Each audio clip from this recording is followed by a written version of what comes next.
This FedGov Today program is sponsored by SYNAC.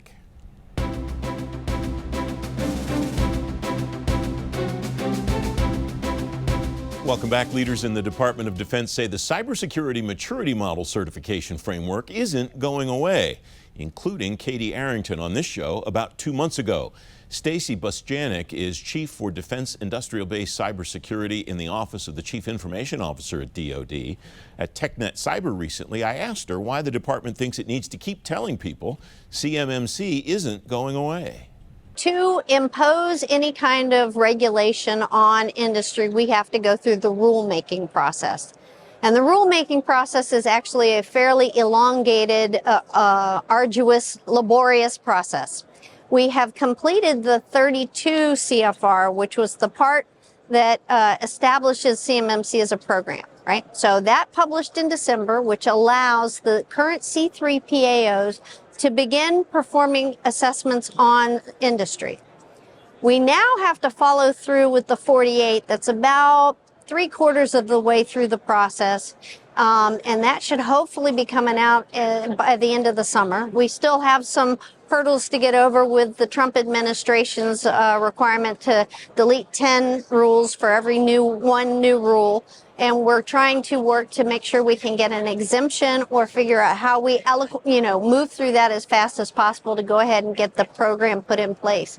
I think throughout industry, there's been a lot of concern that it's never really going to happen. I think when we had the first transition from the first Trump administration into the Biden administration, the Biden administration paused all efforts moving forward and wanted to reassess the program to make sure that we weren't being overly difficult for industry and imposing too much on them.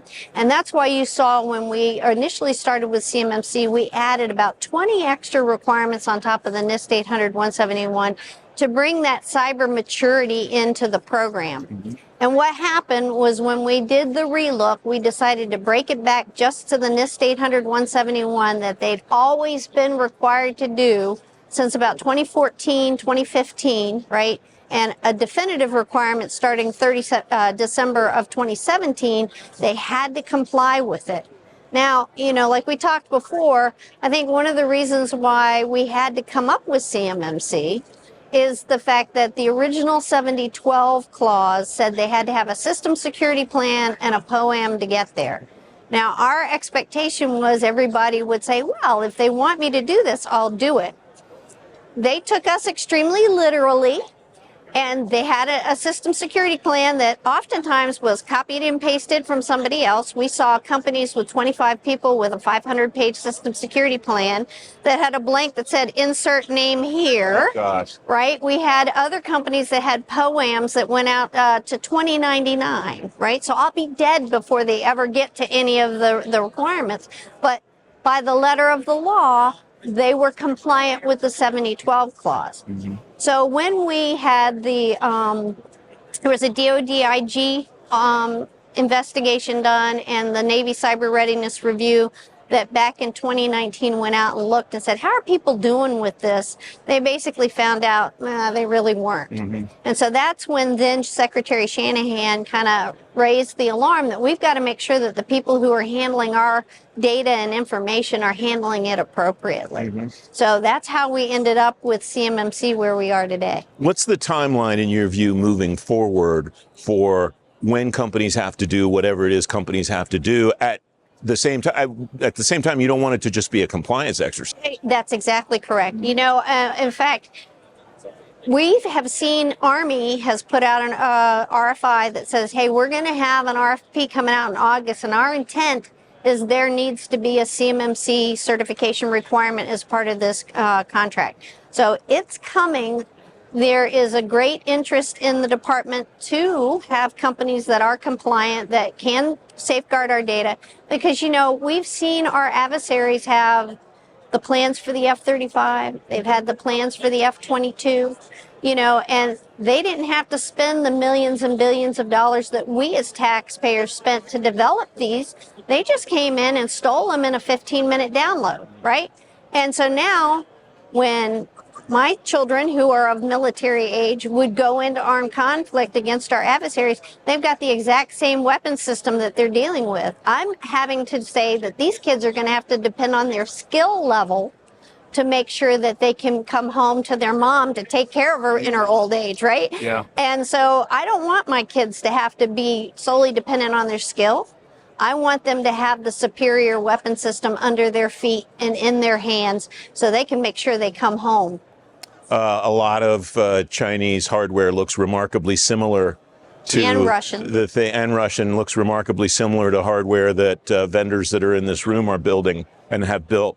Another item that you are talking about here is the SWFT program. Yes. And that is something that comes directly from the Secretary of Defense, at least the goals that he's established for the department. Yes. So the SWFT program is going to be voluntary, at least at the outset. And that's, so we don't have to go through the rulemaking process.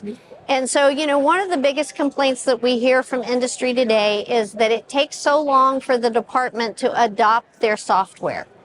And one of the reasons is we have to do our due diligence to ensure that the pedigree of the software is good, that there's no malware built into it, those types of things. So this program will allow companies to take that initial step first, right? They'll be able to go to a third-party vendor and get a SBOM, a software bill of material developed. They then will go to a third-party assessment company, and the 3 PAOs for FedRAMP are doing this kind of work today to evaluate and kind of assess that software to ensure that it meets the requirements. And then they'll bring that to the department, and we will ingest that information. We'll do our due diligence. On top of that, we're looking for an AI tool. In fact, we released 3 RFIs on Friday, one for a third-party SBOM requirement, one for the assessment capability, and then one for this AI tool that we will use to evaluate their body of evidence that they give us. Then we'll use whatever other information that we may have in the department to validate that. And then we'll build a database, and we will record in the supplier performance risk system that these software packages have kind of met the baseline requirements so that our services can discover them and be able to ingest them and adopt them in a faster, more efficient manner. I was derelict in my duties. SWFT is SWFT, Software Fast Track. Yes, sir. And what do you expect to cut timeline-wise if SWFT works the way that you want it to? What's the difference between what you'll get versus what you're getting now? I think we should be able to cut the timeline at least in half, if not more, right? So the fact that they've done the work to go out and get us this body of evidence will expedite the process exponentially. How will you judge the effectiveness of it? What will you look at between today and when you've decided it's working the way that you want it to make sure that it is doing what you want? So there's several metrics that we are going to look at. Timeline, right? How long does it take us to adopt that? How many of these software packages actually get adopted by the services and put into practice and use, right? Will be a big effort. And then the cost, right? Where are we today since it's voluntary, companies don't have to do it. They can go, I laugh, we can do it the easy way or the hard way. The hard way means you're going to leave it to the department to do the due diligence and all of that background. And so we'll be able to judge how much it costs the department versus how much it costs, with or without that body of evidence, how long it takes, and then the adoption rate. What else should these companies be paying attention to as they're working through this SWFT process? So, I think SWFT and CMMC, right? One of the main thrusts that we need to get through as a nation, and I always laugh and say I should have like America the Beautiful playing in the background, but, it's a real national security issue that we have software that has bad stuff in it that causes us problems, right? And we know today that there are active adversaries pursuing us, right? You've heard of Salt Typhoon. You've heard of Vault Typhoon. There's a new one that just came out. There's another Typhoon that's coming out, right?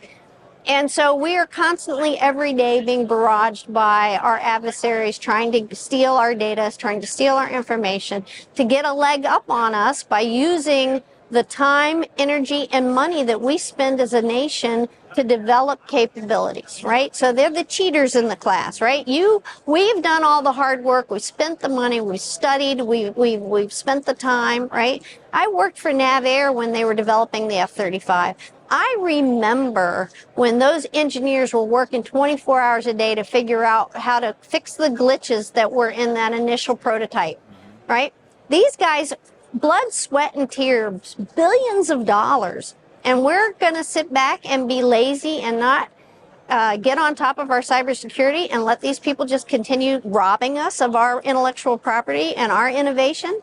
You can read more about CMMC on today's show page at fedgovtoday.com.